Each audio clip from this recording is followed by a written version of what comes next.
Naquel tempo, como vostedes comprenderán, rachaba co tradicional sistema sustentado na sumisión do alumnado, primacía do profesor, grandes verdades e memorización dos contidos. Aparte de que a escola primaria en concreto estaba reducida a ler, escribir e as 4 reglas e contar e moitas oracións. Os principais ideólogos e divulgadores da escola nova foron ademais o citado Dewey, a italiana María Montessori, o belga Ovidio de Crolí. Bueno, do Gregorio a estes autores coñecíaos, tiñaos estudiados e eu teño oído falar deles. Indudablemente esta concepción do ensino en 1920 ou 30 non era doada para unha boa parte do profesorado, que tiña unha baixa formación inicial. E agora fago unha aclaración de como era a formación do profesorado. Unha parte do profesorado de primaria, digo, de secundaria non, porque xa desde mediados do século XIX eran licenciados os que impartían esas clases nos institutos que existían, pero a primaria tiña diferentes escalas e a escala máis inicial, máis baixa, podía ocupala un profesor ou profesora que pasara simplemente un examen na escola normal que era o examen de idoneidade ou algo así. Tiña que demostrar que sabía ler, escribir as 4 reglas, redactar un dictado, ter boa letra, pouco máis. Con eso podía acceder como mestre oficial a escolas rurales das peor situadas e as de peor categoría, con menor soldo. Despois, moitos maestros entraban así, e isto mantuvo hasta os primeiros anos do século XX. Despois, por general, moitos deles iban aprobando asignaturas, pouco a pouco iban ascendendo de categoría a distintos niveles que significaban máis soldo anual. De todas maneiras, unha parte grande do profesorado non salía dese nivel, ou, como podedes ver, a súa formación era moi baixa. Hai que decir que esta batalla que se iniciou nesos anos entre a escola tradicional, por unha parte, que tiña as súas raíces máis lonxanas no ensino religioso medieval, e a escola nova, por outra, continuou ao longo do século XX. Hai un inicial período de expansión das ideas renovadoras da escola, representadas por a institución libre de enseñanza, e por outras correntes pedagóxicas, como as escolas neutras, laicas e racionalistas, asociadas sobre todo ao movimento obreiro socialista e anarquista de primeiro terzo do século. Ideas todas elas que atoparon importante apoio nas escolas que promoveron os emigrantes a América, das que Pedro Murias, concretamente, é un bo exemplo. Este movimento reformador atopou pronto a atención e axuda nas instancias oficiais cando chegou a Segunda República. Pero tampouco deu tempo a afianzar estas correntes pedagóxicas porque, como vostedes saben, o goberno da República solo gobernou, o sea, o goberno, a coalición republicano-socialista, solo gobernou 3 anos e medio. Despois da guerra, todo isto quedou esquecido durante moitos anos e a dirección ideolóxica do ensino, concretamente os primeiros anos, púxose en máis da Iglesia Católica. E a finais dos anos 60 comezou a resurdir novamente, comezaron a resurdir os conceptos renovadores de principios de século. Da man, aquí xa moitos de nós podemos coñecelos, dos movimentos de renovación pedagóxica que se desenvolveron sobre todo a finais dos 60, dos 70, os anos do franquismo, digamos. Primeiro en Cataluña, que foi a región máis avanzada, e despois no resto de España. En realidade, algunha parte deste ideario pedagóxico das distintas correntes de principios do século XX foron incorporándose xa pouco a pouco na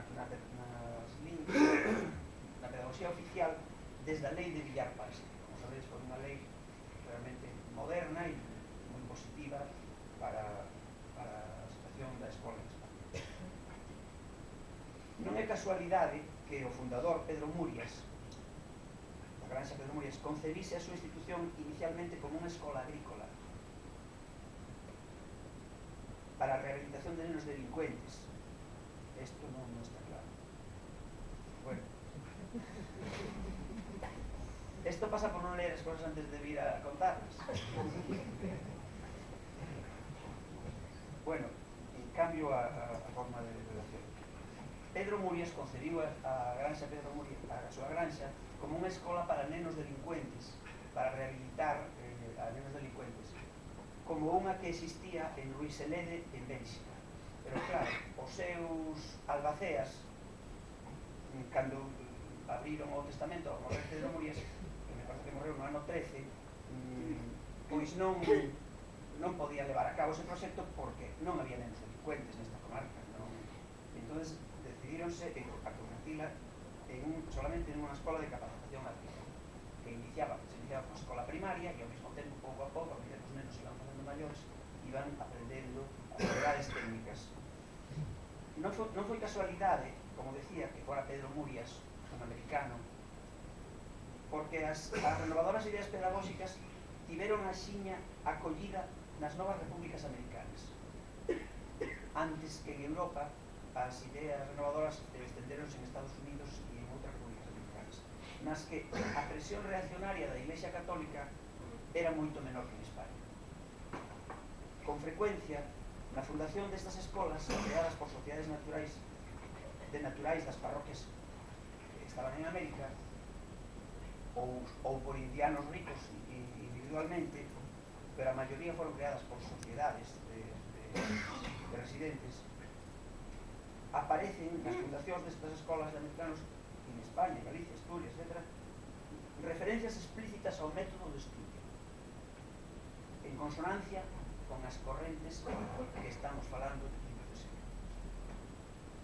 Volvendo a don Gregorio, el permaneceu na escola primaria da Granxa ata 1927, cando xa estaba incómodo, porque a nova dirección, propiciada polo goberno de Primo de Rivera, logo do falecemento do seu primeiro director, que por certo era pai de Pepe e Juan Suárez Acevedo, a Juan Suárez Acevedo, a maioría coñecestes, profesor do instituto, Pepe xa morreu hai bastantes anos. Estaba casado con Panchita Acevedo, que era filla tamén dun riquísimo americano, como podedes ver. O entorno económico, social, cultural, está moi relacionado, desta renovación pedagóxica está moi relacionado con os americanos e a libertad de pensamento da xente que vive en América. Bueno, e ademais Enrique Suárez Couto era hermano de don Amando e de Carlos Couto, que tamén a maioría de discos. Este cuadro foi pintado por Amando.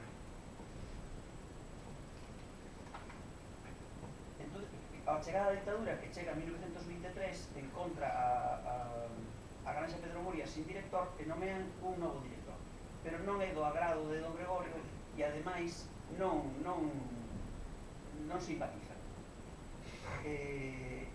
Don Gregorio aguanta ali, pero no ano 27, tamén outra vez presionado ou aconsellado polo seu pai, decide presentarse ás oposicións para a enseñanza oficial e aprobas, a pesar de que perde diñeiro porque ganaba un soldo moi bon na Granxa, moito mellor, as escolas pagaban moito mellor que a escola pública, e ademais tiña unha moto con saia para ir de Ribadeo a Granxa, unha moto que era da institución que el manexaba. Eso, sendo mestre de escola naquele tempo, era impensable, non? Pois entonces preséntase e obtén a plaza de San Pedro de Querencia. Ali estivo hasta 1932. Curiosamente, cando el, en ese momento, no ano 32, propóñenlle, supoñemos que desde a inspección, que veña a facerse cargo da escola preparatoria do Instituto de Ribadeo. Entón, en Ribadeo do Instituto, fundárase no ano 1928 por unha iniciativa de Carlos Sotelo, e existiu hasta 1928, non? Existiu hasta 1938 aproximadamente, ou por aí, mitad da guerra, suprime. Pero había unha escola primaria preparatoria para ese instituto onde iban os alumnos que se suponía que iban a ser alumnos. Aí era unha escola de máis prestixio e aí levaron a Gregorio. Curiosamente, a súa